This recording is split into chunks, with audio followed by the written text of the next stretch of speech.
میرے محترم واجب الاکرام معزز سامعین گرام،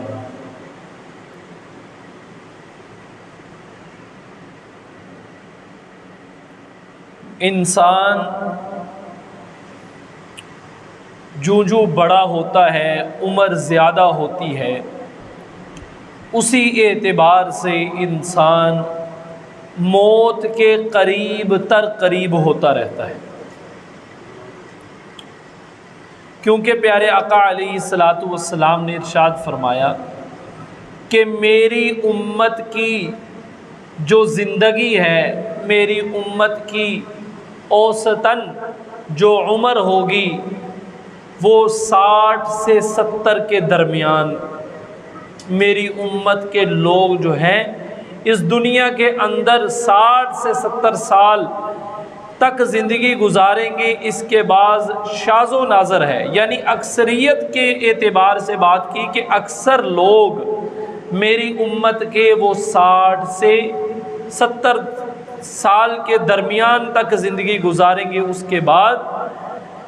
ان کی جو ہے زندگی ختم۔ یہ ایوریج ایک نارمل لائف ہمارے پیارے آقا علیہ الصلاۃ والسلام نے بتائی کہ میری امت کی اتنی زندگی ہو۔ چونکہ پہلی امتیں جو گزری ہیں ان کی عمریں، ان کی زندگیاں اور اعتبار سے ہوتی تھی، کچھ امتیں ایسی گزری ہیں ان کی امت کے جو لوگ ہوتے تھے اس لوگوں کی عمریں جو تھی وہ ہزار سال عمریں ہوتی، ہزار سال۔ کچھ لوگ ایسے گزرے ہیں کہ جن کی جو ہے سینکڑوں سال سے زیادہ عمریں ہوتی۔ چنانچہ حضرت موسیٰ علیہ الصلاۃ والسلام کے دور کے اندر ایک بوڑھی عورت، وہ حضرت موسیٰ کلیم اللہ علیہ الصلاۃ والسلام کے پاس حاضر ہوئیں اور شکایت یہ درج کروائی کہ میری جو اولاد ہے، میرے جو بچے ہیں وہ کم عمری ہی میں فوت ہو جاتے، ان کی اتنی زیادہ عمر نہیں ہوتی تو وہ فوت ہو جاتے۔ حضرت موسیٰ علیہ الصلاۃ والسلام نے پوچھا کہ کتنی عمر کے اندر تیرے جو اولاد ہے، تیرے بچے وہ فوت ہو جاتے ہیں؟ تو اس بڑھیا نے کہا کہ یہی 70-80 سال کے ہو کر فوت ہو جاتے۔ تو حضرت موسیٰ علیہ الصلاۃ والسلام نے ارشاد فرمایا کہ آخری زمانے کے اندر ایک ایسی امت آنے والی ہے جس امت کی مکمل عمر ہی 60-70 سال ہو، 60-70 سال۔ تو اس بڑھیا نے حضرت موسیٰ علیہ الصلاۃ والسلام سے پوچھا کہ کیا وہ لوگ اس دنیا کے اندر آ کر کوئی رہن سہن کا بندوبست نہیں کریں گے، کوئی گھر مکان بلڈنگیں نہیں بنائیں گے؟ تو حضرت موسیٰ علیہ الصلاۃ والسلام نے اس بڑھیا سے کہا کہ ہم سے اونچی بلڈنگیں بنائیں گے، ہم سے مضبوط وہ گھر بنائیں گے۔ تو وہ بڑھیا بڑی حیران ہوئی کہ عمر صرف 70-80 سال اور رہنے کے لیے ساز و سامان اتنا مضبوط تر مضبوط۔ پھر جب وہ عورت جانے لگی تو اس عورت نے حضرت موسیٰ علیہ الصلاۃ والسلام سے عرض کیا، کہا کہ اگر میں اس امت کے اندر پیدا ہو جاتی تو میں اپنی ساری زندگی ایک ہی سجدے کے اندر پڑے ہوئے گزارتے، ساری زندگی، یعنی ان کی عمریں تو ہزاروں سال تھی، ان کے جب جس کی عمریں 3000 سال، 4000، 5000 سال جس کی عمر ہوگی اس کے سامنے 60-70 سال کیا ہو؟ تو اس لیے وہ کہنے لگی کہ اگر میں اس امت کے اندر پیدا ہوتی تو 60-70 سال ایک ہی سجدے کے اندر گزارتی۔ تو میرے محترم بھائیوں اور دوستو، اللہ رب العزت نے امت محمدیہ صلی اللہ علیہ وسلم کو وقت بہت تھوڑا دیا ہے۔ قرآن پاک میں اللہ فرماتے ہیں لیبلوکم ایکم احسن عملا، کہ انسان کو ہم نے پیدا اس لیے کیا ہے کہ ہم دیکھیں کہ کون ہمارے پاس اچھے عمل کر کے آتا ہے اور کون ہماری نافرمانی کر کے، یعنی ہماری مان کر کون زندگی گزارتا۔ اب تھوڑا سا وقت جب ہو تو پابندی کے اندر گزارنا آسان ہوتا ہے بنسبت زیادہ وقت۔ ایک آدمی کو اگر کہا جائے کہ تجھے 60-70 سال جیل میں رہنا ہے، ایک آدمی کو کہا جائے تجھے 1000 سال جیل میں رہنا ہے، تو وہ 60-70 سال رہنے کو پسند کرے، کیونکہ حدیث پاک کے اندر مسلمان کی زندگی کو قید خانے سے تعبیر کیا گیا ہے۔ فرمایا پیارے آقا علیہ الصلوۃ والسلام نے السجن المؤمن وجنت الکافر، کہ یہ دنیا مومن کے لیے قید خانہ ہے، جیسے قید خانے میں ایک قیدی اپنی مرضی سے زندگی نہیں گزار سکتا، اس لیے مومن بھی دنیا کے اندر اپنی مرضی سے زندگی نہیں گزار سکتا، صرف اللہ کی، اللہ کے رسول کی منشا کے مطابق زندگی گزار سکتا۔ وجنت الکافر، اور کافر کے لیے یہ دنیا وہ مزے کی جگہ ہے، جنت کی جگہ ہے، چند سال ہیں، اس کے بعد ہمیشہ ہمیشہ کے لیے ایمان والے کے لیے جنت، اور ہمیشہ ہمیشہ کے لیے کافر کے لیے جہنم۔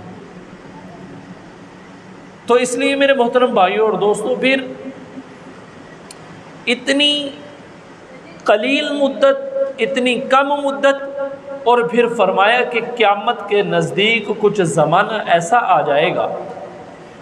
کہ جس زمانے کے اندر سال مہینوں کی طرح گزریں گے، مہینے ہفتوں کی طرح گزریں گے، ہفتے جو ہیں وہ دنوں کی طرح گزریں گے، اور دن وہ گھنٹوں کی طرح گزریں گے، گھنٹے منٹوں کی طرح گزریں گے، اور منٹ یہ سیکنڈ کی طرح گزریں گے۔ آج میرے محترم بھائیوں اور دوستوں، اگر تھوڑا سا غور کیا جائے تو یہی فضا ہمارے ساتھ بنی ہوئی، یہی فضا بنی ہوئی۔ انسان پچھلے سال انہی دنوں کی باتیں بھولتا نہیں ہے تو اگلا سال پتہ بھی نہیں چلتا، پورا کا پورے 365 دن گزر چکے ہوتے،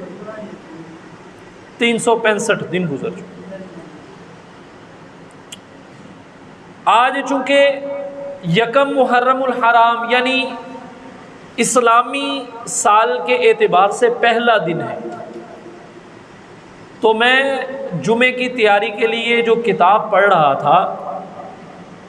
تو پچھلے سال بھی اسی کتاب سے اس جمعے کی یعنی یکم محرم الحرام کی یا محرم الحرام کے پہلے جمعے کی تیاری کی، تو یوں لگ رہا تھا کہ جیسے یہ جو بات، یہ جو سطر، یہ لائن جو میں پڑھنے لگا ہوں یہ ابھی کل بھی دہرائی تھی، ایسے لگ رہا۔ تو اندازہ لگائیے کہ کس قدر تیزی سے یہ وقت گزر۔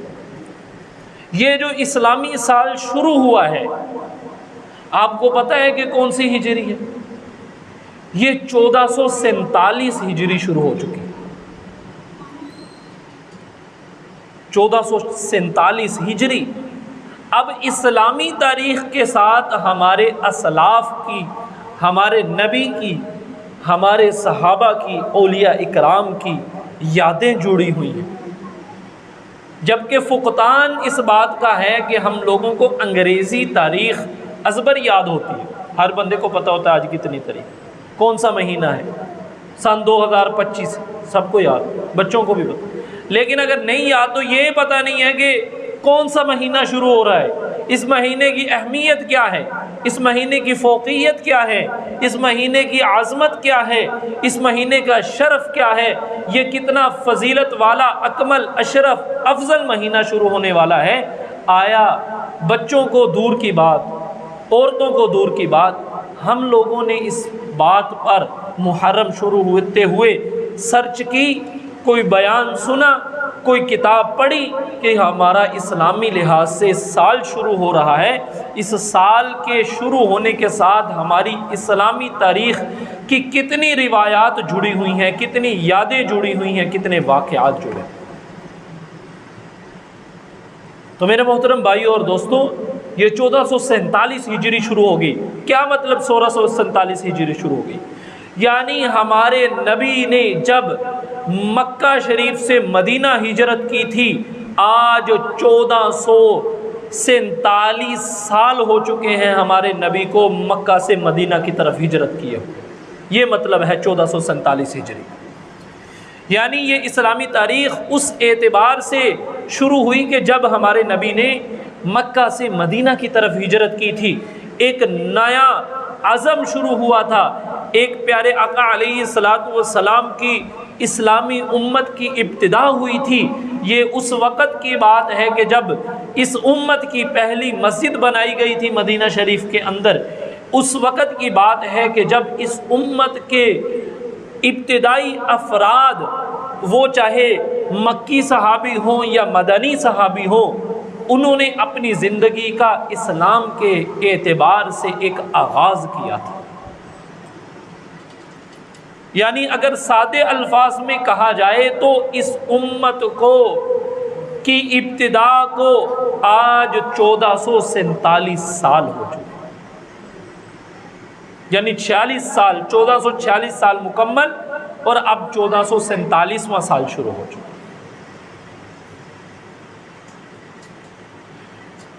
تو مسلمانوں، اپنے بچوں کو اسلامی تاریخ سکھانا اور اسلامی تاریخ بتلانا،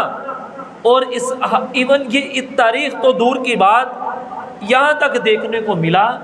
کہ بچوں کو پورے 12 مہینے جو اسلامی نام کے اعتبار سے بچوں کو 12 مہینوں کے اسلامی نام تک نہیں آتے، جبکہ قرآن اور حدیث کے اندر اسلام کی ہر روایت، اسلام کا ہر تہوار، اسلام کی ہر عبادت وہ اسلامی تاریخ کے ساتھ جڑی ہوئی ہے۔ وہ چاہے رمضان المبارک کے روزے ہوں تو وہ رمضان کے ساتھ شروع، وہ چاہے ذی الحجہ کا حج ہو، یعنی حج کا مہینہ ہو، تو اللہ نے یہ نہیں کہا کہ فلانے انگریزی مہینے میں حج کرو، بلکہ نہیں، اس حج والے مہینے کا نام ذی الحجہ ہے، قربانی والے مہینے کا نام ذی الحجہ ہے۔ تو اس لیے میرے محترم بھائیوں اور دوستوں، اپنے بچوں کو اسلامی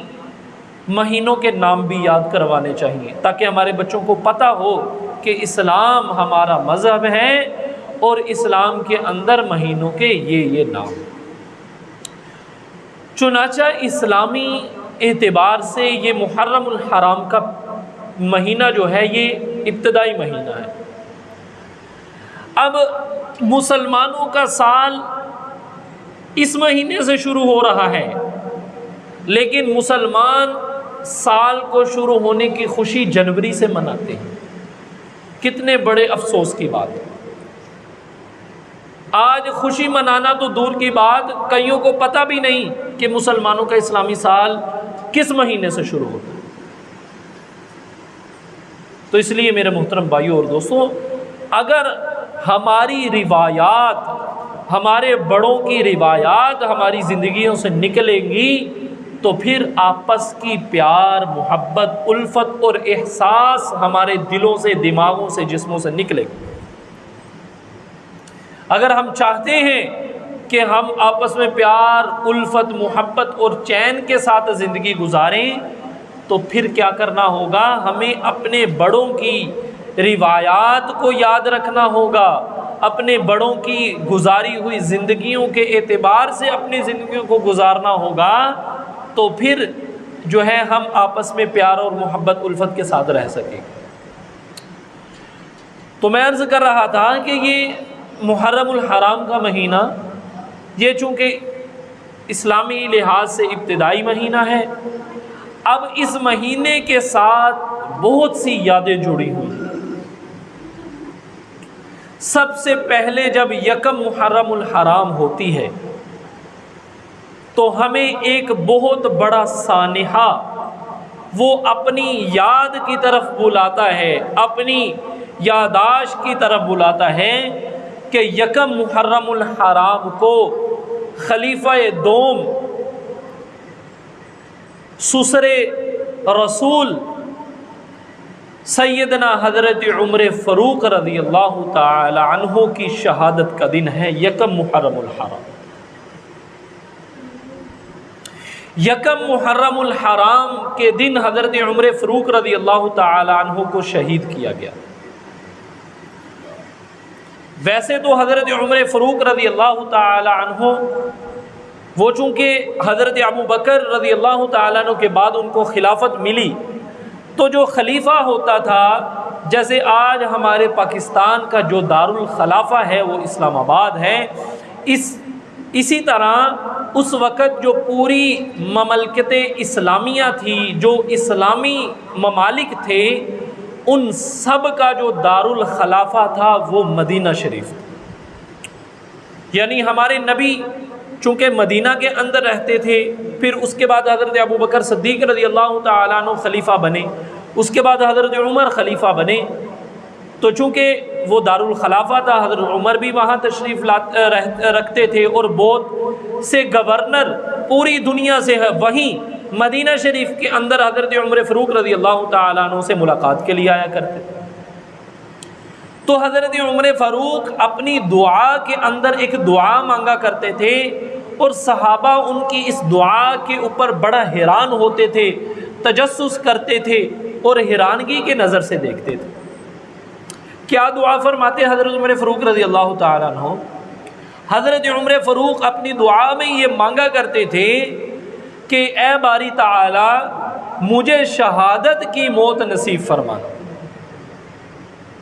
یہ شہادت کی موت ایک بہت بڑا مرتبہ ہے،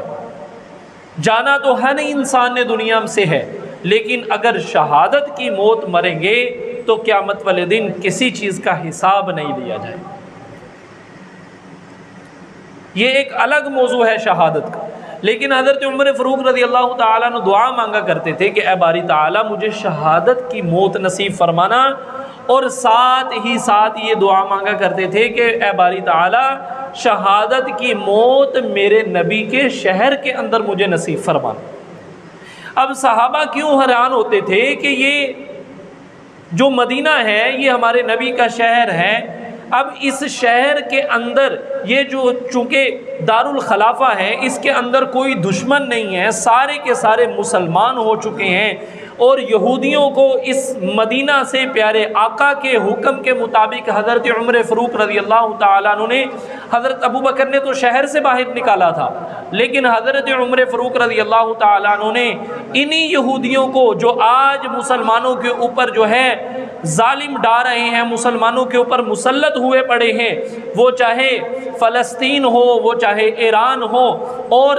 اندرونی سازشوں کے اعتبار سے کوئی ملک بھی یہودیوں کی سازشوں سے خالی نہیں، اسلامی ملکوں کی بات کر رہا ہوں۔ جتنا مرضی بڑا اسلامی ملک ہے، وہ کوئی بھی ملک یہودیوں کی اندرونی بیرونی سازشوں سے تو سب کو پتہ ہے، فلسطین ہے، ایران ہے، شام ہے، لبنان ہے، سوریہ ہے، ان کے اندر یہودیوں نے جنگ لگائی ہوئی، لیکن اندرونی اعتبار سے تمام اسلامی ممالک جو ہیں وہ یہودیوں کی سازشوں کے شکار ہیں۔ تو انہی یہودیوں کو حضرت عمر فاروق رضی اللہ تعالیٰ عنہ نے اپنے دور خلافت کے اندر آتے ہی پورے عرب کے اندر سے باہر نکال دیا تھا۔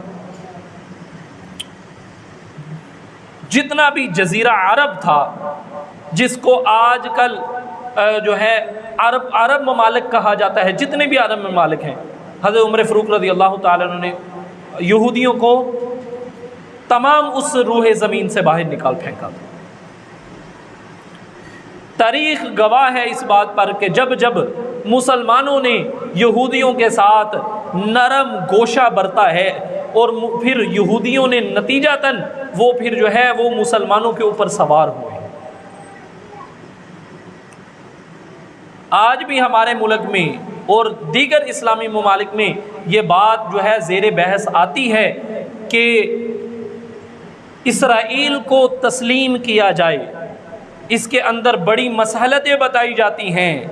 اس کے اندر مسلمانوں کی معاش کے اعتبار سے فائدے بتائے جاتے ہیں، تجزیے بتائے جاتے ہیں،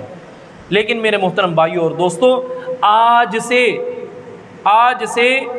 اس دن تک جب ملک پاکستان بنا تھا تو اس وقت بانی پاکستان حضرت قائد اعظم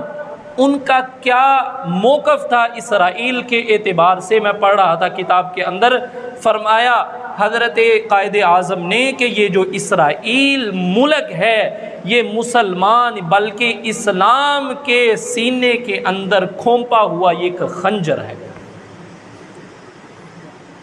تو اس لیے میرے محترم بھائیو اور دوستو، آج سے نہیں، حضرت موسیٰ علیہ السلام سے لے کر آج تک اسلام کا جو سب سے بڑا دشمن رہا ہے وہ یہودی رہا ہے، اور یہودی کبھی بھی مسلمان کا دوست نہیں ہو سکتا. تو میں عرض کر رہا تھا کہ حضرت عمر فاروق رضی اللہ تعالی عنہ کو آج کے دن یعنی یکم محرم الحرام کو شہید کیا گیا. تو حضرت عمر فاروق رضی اللہ تعالی عنہ نے اس دور کے اندر ان کو پھر جو ہے جزیرہ عرب سے باہر نکالا تھا. کیوں نکالا تھا؟ حضرت عمر فاروق رضی اللہ تعالی عنہ کو پاس یہ فصاحت تھی، ان کے پاس یہ دوربینی تھی کہ آنے والے دور کے اندر یہ سب سے بڑا جو اسلام کے لحاظ سے خطرہ ہو سکتا ہے وہ یہودیت ہو سکتی ہے.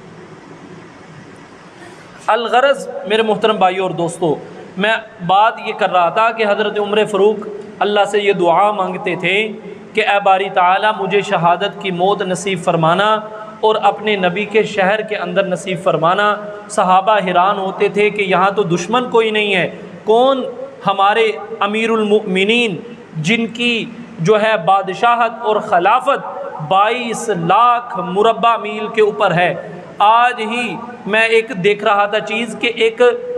بہت بڑا سائنسدان تجزیہ نگار وہ یہ بات کہہ رہا تھا کہ اس وقت اگر حضرت عمر فاروق رضی اللہ تعالیٰ عنہ صرف 10 سال اور حکومت کر لیتے تو پوری دنیا کے اوپر اسلام کا جھنڈا جو ہے لہرانا شروع ہو جاتا. تو صحابہ اس بات پر حیران ہوتے تھے کہ یہاں تو کوئی ہمارا دشمن نہیں، اور پھر ہر ایک حضرت عمر کی حفاظت کرتا ہے، یعنی فوجیں مسلمانوں کی موجود ہیں تو کیسے. لیکن پھر یوں ہوا یکم محرم الحرام کہ فجر کی نماز پڑھانے کے لیے حضرت عمر فاروق رضی اللہ تعالیٰ عنہ جب مصلی کے اوپر تشریف فرما ہوئے نماز پڑھا رہے تھے کہ ابو لؤلؤ نامی مجوسی اس نے صف سے محراب سے نکل کر حضرت عمر فاروق رضی اللہ تعالیٰ عنہ کے پیٹ کے اندر اس قدر تیز زہر آلود خنجر مارا جس سے حضرت عمر فاروق رضی اللہ تعالیٰ عنہ گرے اور خون جاری ہوا. صحابہ نے نماز جو ہے پوری کی اور حضرت عمر فاروق رضی اللہ تعالیٰ عنہ کو سنبھالا. بلکہ اس سے پہلے جب صحابہ نے دیکھا کہ حضرت عمر فاروق پر حملہ ہو گیا ہے تو صحابہ اپنی صفوں کو ملا لیا، اور اندازہ ہو جاتا ہے انسان کو کس نے یہ کام کیا ہے. تو اس نے صفوں سے نکلنے کی کوشش کی تو صحابہ آپس کے اندر جڑے، اور جب اس نے دیکھ لیا کہ اب جو ہے میری خیر نہیں ہے میں پکڑا جاؤں گا، اور پھر اس نے اسی خنجر سے جس سے حضرت عمر پر وار کیا تھا اسی خنجر سے اپنے آپ کو بھی جو ہے قتل کر کر وہ جہنم رسید ہو. پھر حضرت عمر فاروق رضی اللہ تعالیٰ عنہ کو گھر لے جایا گیا. جو بھی دوا یا کھانا حضرت عمر فاروق کے منہ کے اندر ڈالا جاتا تھا وہ براستہ زخم جو ہے نکل جاتا. اس قدر جو ہے گہرا اور جو ہے کھلا زخم تھا تو زیادہ دیر زخموں کی تاب نہ لا سکے، تو حضرت عمر فاروق رضی اللہ تعالیٰ عنہ کی اس دعا کو اللہ نے قبول کیا. اللہ نے شہادت بھی نصیب فرمائی اور اپنے نبی کے شہر کے اندر نصیب فرمائی. تو میرے محترم بھائیوں اور دوستو، یہ ہمارے اسلامی لیڈر ہے. آج بھی شیطان حضرت عمر فاروق رضی اللہ تعالیٰ عنہ کے نام سے ڈرتا ہے، بلکہ پیارے آقا علیہ السلام کی یہ حدیث مبارکہ ہے. پیارے آقا نے فرمایا کہ جس راستے سے میرا عمر گزر جاتا ہے اس راستے سے شیطان کو گزرنے کی جرت تک نہیں ہوتی. یہ حضرت عمر فاروق. تو جب اسلام لائے تو تمام مسلمان چھپ چھپ کر عبادات کرتے تھے، چھپ چھپ کر نماز پڑھتے تھے.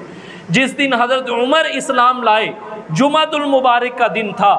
ایک تلوار ننگی ہاتھ میں لی اور بیت اللہ کے صحن میں آ گئے. اور اعلان کیا کہ جس کا دل چاہتا ہے کہ اس کے بچے یتیم ہوں، اور جس کا دل چاہتا ہے کہ اس کی بیوی جو ہے بیوہ ہو، اور جس کا دل چاہتا ہے کہ اس کی ماں باپ اس کے اوپر روئیں، وہ آج عمر کا آ کر مقابلہ کرے۔ آج عمر بھی جو ہے وہ مکہ کے صحن کے اندر علل اعلان عبادت کرے گا، اور تمام مسلمان بھی علل اعلان عبادت کریں گے۔ آج جتنی بھی عبادات مکہ کے اندر ہو رہی ہیں، تمام عبادات کا اجر پورا پورا حضرت عمر فاروق رضی اللہ تعالیٰ عنہ کو پہنچ رہا، کیونکہ انہوں نے مشرکین مکہ کے کنٹرول سے، مشرکین مکہ کے ہاتھوں سے بیت اللہ کو شرک، بدعت اور بت پرستی سے صاف کروایا تھا۔ یہ حضرت عمر فاروق رضی اللہ تعالیٰ عنہ کی شان ہے۔ صحابہ نے چھپ چھپ کر ہجرتیں کی، لیکن حضرت عمر فاروق رضی اللہ تعالیٰ عنہ کی جب ہجرت کی باری آئی تو علل اعلان اپنا سامان باندھا، اور تمام مکہ والوں اور تمام مشرکین سرداروں کے سامنے اپنے گھوڑے پر بیٹھے اور مکہ سے مدینہ کی طرف ہجرت کی۔ کسی ایک بندے کی بھی جرت تک نہیں ہوئی کہ حضرت عمر فاروق رضی اللہ تعالیٰ عنہ کا راستہ روک سکے۔ یہ حضرت عمر فاروق کی جرت تھی۔ سب سے پہلے یہ پولیس کا جو محکمہ ہے، حضرت عمر فاروق رضی اللہ تعالیٰ عنہ نے اس کو بنایا، اس کو ترتیب دی، اور پورے اسلامی ممالک کے اندر اس کی جو ہے تشکیل دی اور اس کے شعبے کو قائم کیا۔ اس قدر دینی خدمات ہیں حضرت عمر فاروق رضی اللہ تعالیٰ۔ اور آخری بات، پیارے آقا علیہ الصلوۃ والسلام سے اس قدر محبت کہ ایک شخص آیا اور اس نے حضرت محمد مصطفیٰ صلی اللہ علیہ وسلم کو برا بلا کہنا شروع کر دیا، تو حضرت عمر فاروق پاس ہی بیٹھے ہوئے تھے اور تلوار خول سے باہر نکال لی اور عرض کیا کہ یا رسول اللہ مجھے اجازت دیجئے، اس منافق اور کافر کی اسی وقت گردن اڑاتا ہوں۔ اور وہ آدمی کوئی عام آدمی نہیں تھا، وہ قبیلے کا سردار آدمی تھا، عبداللہ بن ابی، منافقوں کا سردار۔ ایک دفعہ پیارے آقا علیہ الصلوۃ والسلام کو پتہ چلا کہ وہ میری پیٹھ پیچھے گالیاں دیتا ہے۔ حضرت عمر فاروق کو جب واقعہ کی خبر ہوئی، فوراً دربار نبوت کے اندر حاضر ہوئے اور ارشاد عرض کیا کہ یا رسول اللہ مجھے اجازت دیجئے، اسی وقت عبداللہ بن ابی کا سر آپ کے قدموں میں لا کر رکھوں گا۔ اس قدر جرت مند حضرت عمر فاروق رضی اللہ عنہ۔